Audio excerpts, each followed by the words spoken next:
Hello, this is Tiffany Batros. This is my video for how a tube head works. We're going to be going over the whole tube head as well as the x-ray tube on the inside and all the components and functions that they come with. First, I will be talking about the outer part, which is the x-ray tube head. The tube head is tightly sealed.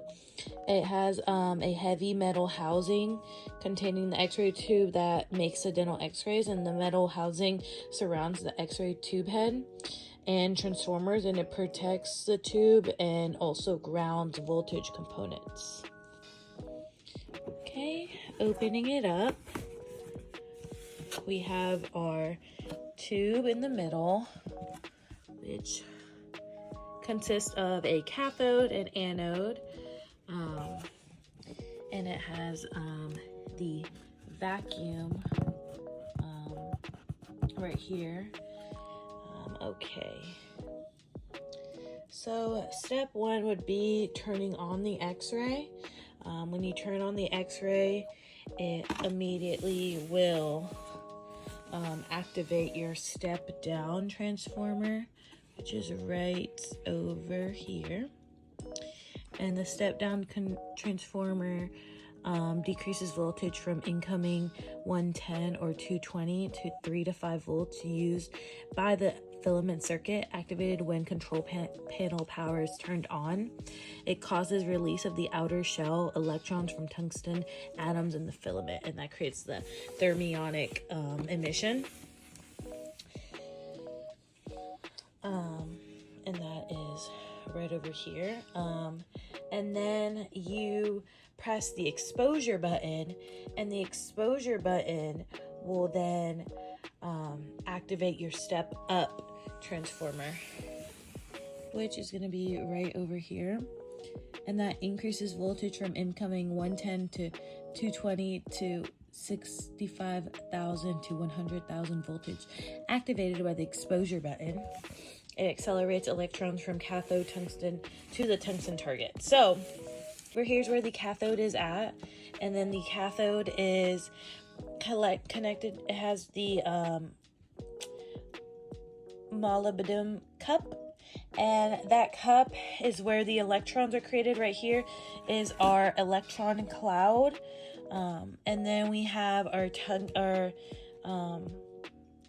tungsten filament, and this is where the electrons are created, and all this is negatively charged with the focusing cup right here, and then it gets shot over to the anode, which is right over here,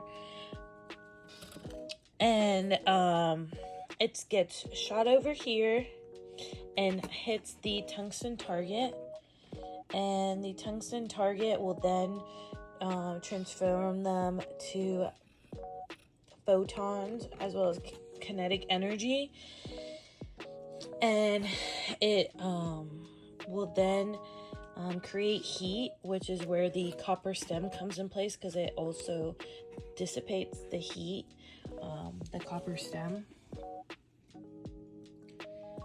And the tungsten target is going to be the focal spot, and that's where clarity and sharpness comes for our x-rays. Once that happens, it then goes down to the window, the beryllium window, and only a small number of x-rays will exit through, and it's the unleaded glass window, and then that will then lead, that's the beam of the x-ray photons, which will then go to, and all of this is surrounded by a vacuum. And so yes, that was our anode and our cathode. So our cathode is going to be, that's where the supplies of electrons needed to generate x-rays, negative charge, and then our anode, which converts the electrons into x-ray photons, and it's positive charged.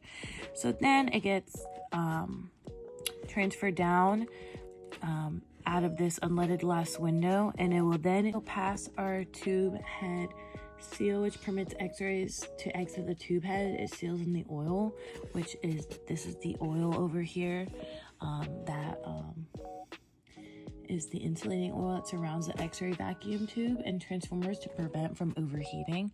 That's everything you see in yellow. But as I said, the x-ray will then go past the tube it seals, past the aluminum discs, which filter out non-penetrating longer wavelengths. So it's gonna not take in the long low energy, and it'll only have the short higher energies that come through. Then they'll go through this lead collimator right here, and the lead collimator restricts the size of the x-ray beams. Then it will come over here to come out of the PID, right, or position indicating device, that is lead line, and it aims and shapes x-ray beams, and the x-ray beams then exit the tube head at the end of this PID, which is aimed at our patient. So overall, this was our x-ray tube. This is everything that I was mentioned in this video, and of course our tube right here. Thank you very much. That is the end of this video.